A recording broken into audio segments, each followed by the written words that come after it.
और आपने बड़ी मेहरबानी से कल से लेके इस पे डिस्कशन की इजाज़त दे दी है। लेकिन मैं सिर्फ एक बात कहूँगा कि जो एजेंडा होती है इस हाउस की, हर मेंबर साहब को ये रिक्वेस्ट है और उसके लिए ज़रूरी है कि वो एजेंडा पे ही रहे।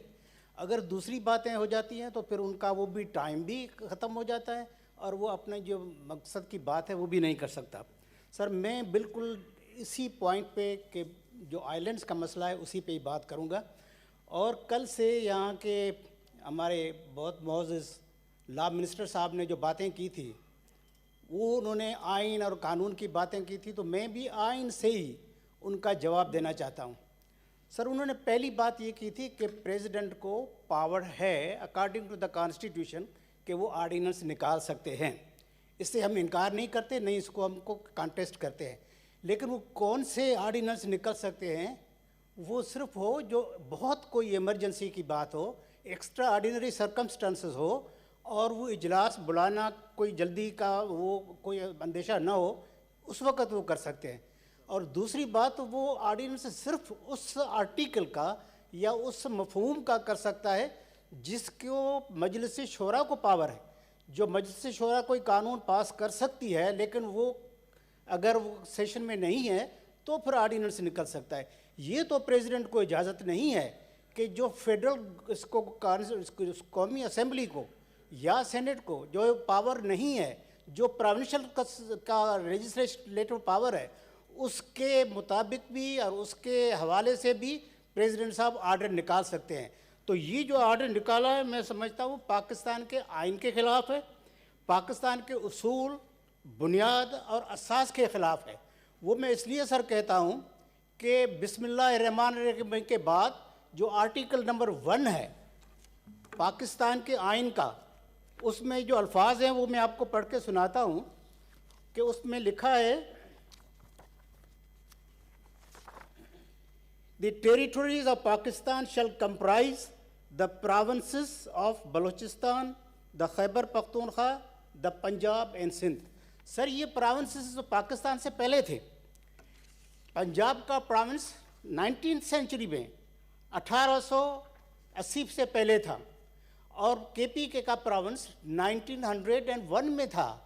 सिंध तो एक बड़ा मुल्क था जिसकी बॉर्डर्स कश्मीर तक थी, लेकिन बाद में ये प्रोविंस की हैसियत उसको 1937 से मिली थी। ये प्रोविंसेस अपनी टेरिटरीज पहले ही रखते थे और पाकिस्तान की जो डेफिनेशन है उसमें इन प्रोविंसेस को उन टेरिटरीज के साथ उन्होंने इसमें इंक्लूड किया है। तो सर, ये कहाँ का इंसाफ है कि अभी फेडरल गवर्नमेंट प्रोविंसेस की टेरिटरीज को डिफाइन कर रही है और उसकी जो टेरिटरीज हैं उसमें इंडल्ज होके ये जो बलूचिस्तान और सिंध के जज़ायर हैं उन पे हमले करने की कोशिश कर रही है।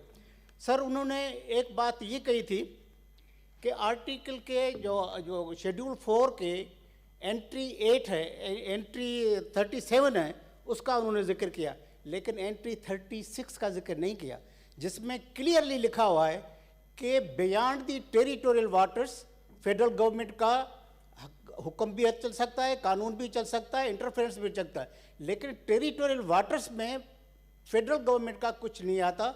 वो ऐसे समझते हैं कि वो जो टेरिटरीज हैं वो उसी प्रोविंस की है। 1982 का यूनिवर्सल यूनाइटेड नेशंस का एक कानून है जिसको अनक्लास कहते हैं, United Nations convention of laws of seas. उसमें कहा गया है कि टेरिटोरियल वाटर्स ऐसे है जैसे कि एक्सपोज्ड लैंड की एक्सटेंशन है।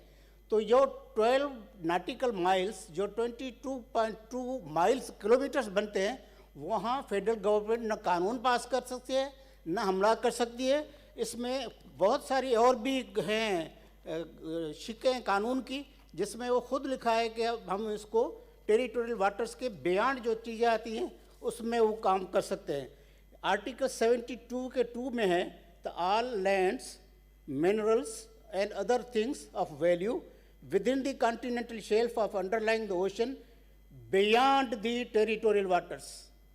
ये कॉन्स्टिट्यूशन है, उसमें लिखा हुआ कि बियॉन्ड द टेरिटोरियल वाटर्स तो प्रोविंस की प्रॉपर्टी है, उसमें किसी भी चीज़ से किसी भी कानून के तहत कोई इंटरफेरेंस नहीं हो सकती, उसके लिए कोई कानून भी पास नहीं कर सकते, उसके लिए नेशनल असेंबली को भी पावर नहीं होगा कर सके, और उसके इजलास के न होने के वजह से प्रेसिडेंट उस पर कर सकता है। सर आर्टिकल 97 में 97 में भी ये है कि कोई भी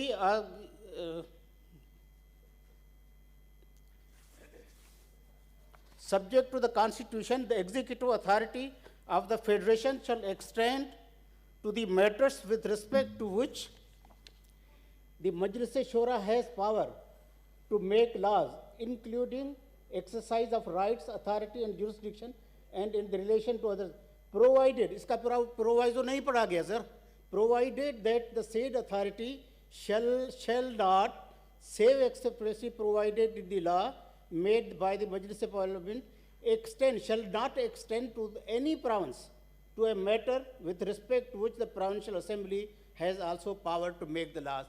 अब Provincial Assembly को अपनी territories में law pass करने का अख्तियार है, फेडरल गवर्नमेंट को नहीं है और मजलिस शोरा को नहीं है। जो मजलिस शोरा को पावर नहीं है, उस पावर के लिए उस मौजू पे प्रेसिडेंट भी आर्डर नहीं निकाल सकता।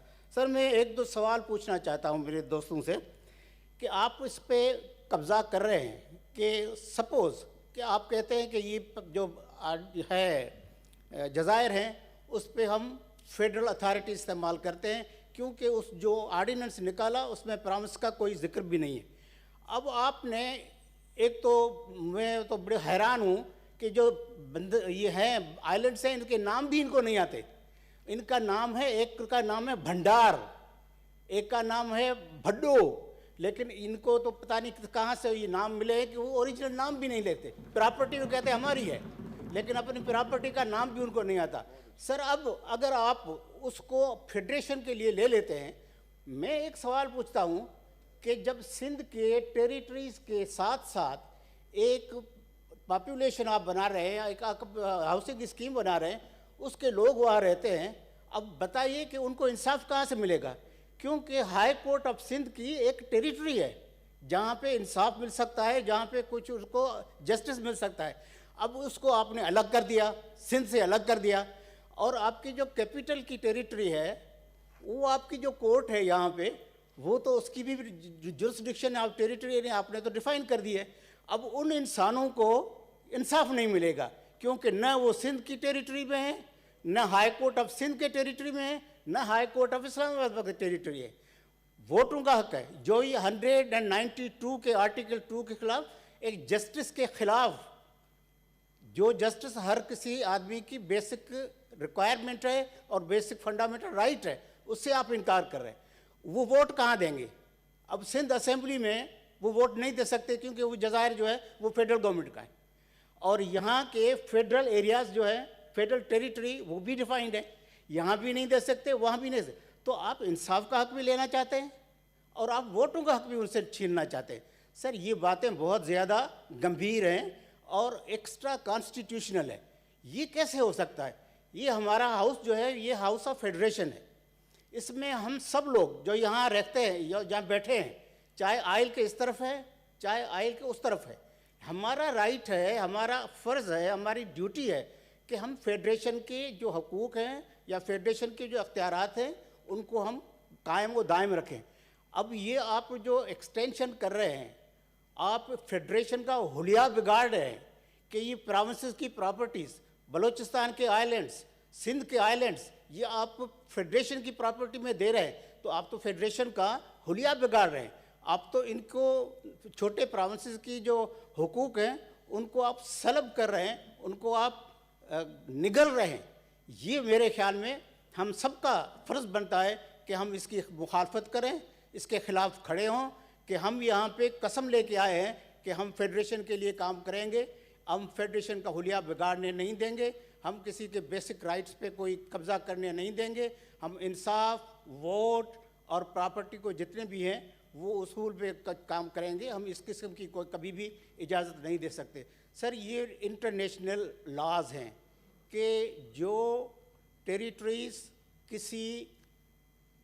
किसी साहिली रियासत के हैं वो एक्सटेंड करती है कम अज़ कम 12 नाटिकल माइल तक, तो 22 किलोमीटर्स की एरिया में कोई भी इंटरफेरेंस प्राइवेट इसके फेडरल गवर्नमेंट का हमें पसंद नहीं है, हम न करने देंगे। और इंशाअल्लाह ताला हम सब मिलके अपनी फेडरेशन को मजबूत करेंगे। इस किस्म की कोई गलती अगर कोई भी करता है, चाहे वो प्रेसिडेंट साहब, सर प्रेसिडेंट साहब के ऑर्डिनेंस बहुत सारे निकले, अब वो इलेक्शन कमीशन के दो निकाले, उसकी नोटिफिकेशन निकाली, क्या हुआ सबको पता है। सर को कमांडर ऑफ इन चीफ को जो था उसकी उन्होंने एक्सटेंशन की बात निकाली। क्या मुझे तो हैरत की लगती है कि ये कौन है प्रेसिडेंट साहब के जो एडवाइज़र्स, लीगल एडवाइज़र्स, कि वो इस किस्म की चीज़ें करते हैं और जिसमें प्रेसिडेंट साहब को ये हजीमत उठानी पड़ती है और फिर वापस हो जाते हैं। और उसके बाद एक और जिम्मेदारी है, कॉन्स्टिट्यूशनल जिम्मेदारी है प्रेसिडेंट साहब की, कि वो अपना माइंड अप्लाई करे। अगर वो माइंड अप्लाई नहीं करते, खुदा न खास्ता, तो ये तो प्रेसिडेंट के एलिजिबिलिटी पे क्वेश्चन आ जाता है कि उन्होंने क्यों ये नहीं समझा कि ये प्रोविंशियल प्रॉपर्टी है, मैं उसका कानून के तहत, आइन के तहत मुताला करूं या किसी से पूछूं कि वो उसके खिलाफ ऑर्डिनेंस निकाल सकता है या निकाल ही नहीं सकता है। तो इसलिए सर मेरी गुजारिश ये है कि हम संजीदगी से टू द पॉइंट इस बात भी करें और इस आइन में इतनी सारी जितनी भी ये आर्टिकल्स आइन के हैं उनके खिलाफ वर्जी से हम परहेज़ करें और अपने फेडरेशन को मजबूत करें। शुक्रिया। थैंक यू जी। रज़ा रब्बानी साहब।